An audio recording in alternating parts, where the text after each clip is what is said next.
Bonjour, on se retrouve pour une journée dans mon assiette.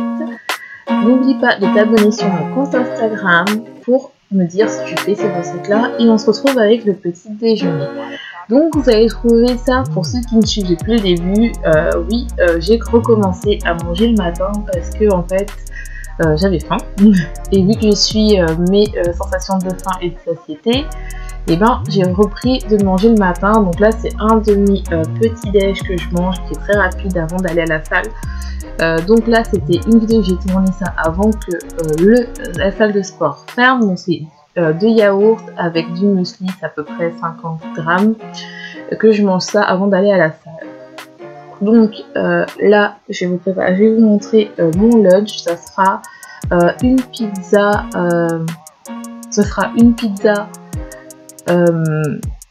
aux aubergines. Donc là je vais vous couper l'aubergine en tranches comme d'hab.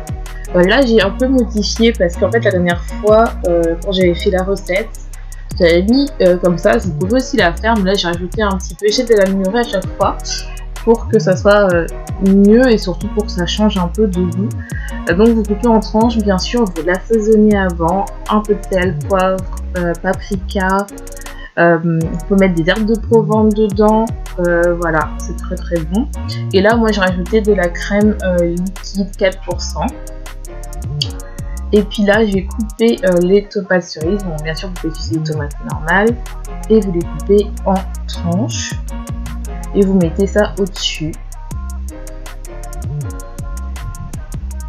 Donc désolé s'il y a du bruit vu qu'il y a le confinement, on peut entendre du bruit, mais bon c'est pas grave. Dites-moi aussi en commentaire si ça va pour vous le confinement, si vous le vivez mal. Je sais que le confinement c'est stressant et surtout dans une situation très anxiogène. Donc si vous allez mal, n'hésitez pas à parler à vos amis ou à quelqu'un de confiance. Et surtout, si vous êtes quelqu'un qui mange vos émotions, n'hésitez pas à ne pas avoir peur de vos émotions. C'est normal d'avoir peur, d'être stressé et surtout aussi de manger un peu plus, surtout si on est stressé.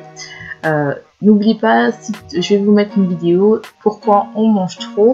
Ça peut être aussi lié au stress, donc n'hésitez pas et ne vous en voulez pas si vous mangez plus que d'habitude. Donc après ça, on met ça dans le four pendant un quart d'heure à 180 degrés. Et après on met la pancetta. Donc c'est pour ça que je l'ai cuit avant. J'ai un peu changé la recette. Et aussi vous pouvez rajouter un peu de crème liquide si vous voulez que ça soit un peu pas trop sec.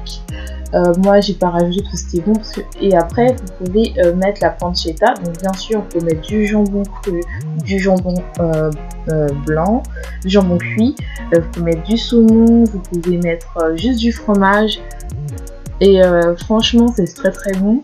Et surtout ça permet quand vous faites une deux cuissons de garder quand même pas que ça soit trop sec la pancetta et le fromage ne soit vraiment gratiné quand vous mettez après.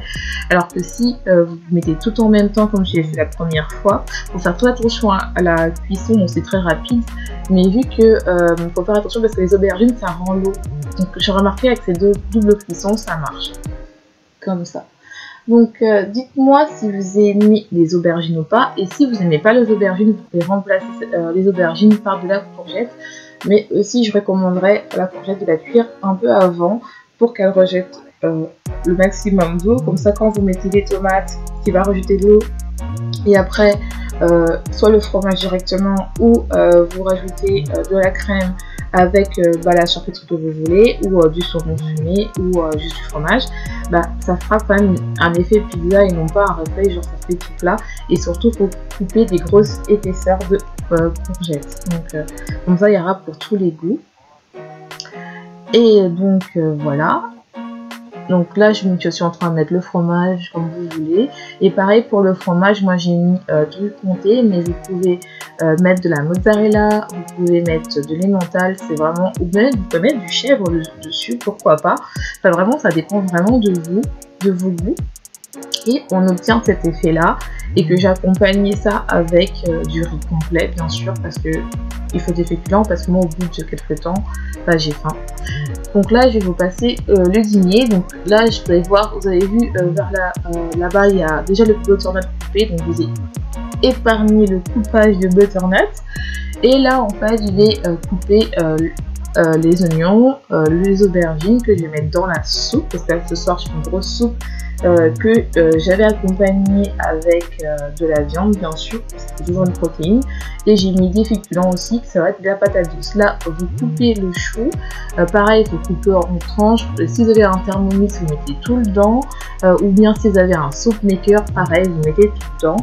Si vous n'aimez pas le chou et parce que vous n'aimez pas l'amertume du chou, ne mettez pas le chou. Hein. Vous mettez des carottes, la patate douce, les aubergines, le petit marron et l'oignon. Vous pouvez mettre même de l'ail et tout. Moi j'ai mis de l'ail séché, bien sûr vous assaisonnez et hop dans le soup maker et c'est bon. Mais dites-moi, ça peut être très, très intéressant pour moi, dites-moi comment vous faites le chou rouge, si vous le mangez ou pas. Et après, je vous ai épargné aussi l'étape du mixeur et on obtient cette soupe là. La couleur n'est pas mauvaise, c'est juste le fait que le chou s'est décoloré. Et là, on va passer au trimming. Donc voilà, je vous ai mis des extraits. Mais dites-moi aussi dans la barre d'infos quel est vos plats préférés. N'oublie pas, j'ai mon podcast Soit ta propre vérité, n'hésite pas à aller jeter un œil dessus qui se trouve en barre de description. Et n'oublie pas, j'espère que cette vidéo t'aura plu. N'hésite pas à t'abonner, à liker et puis je te dis à une prochaine fois.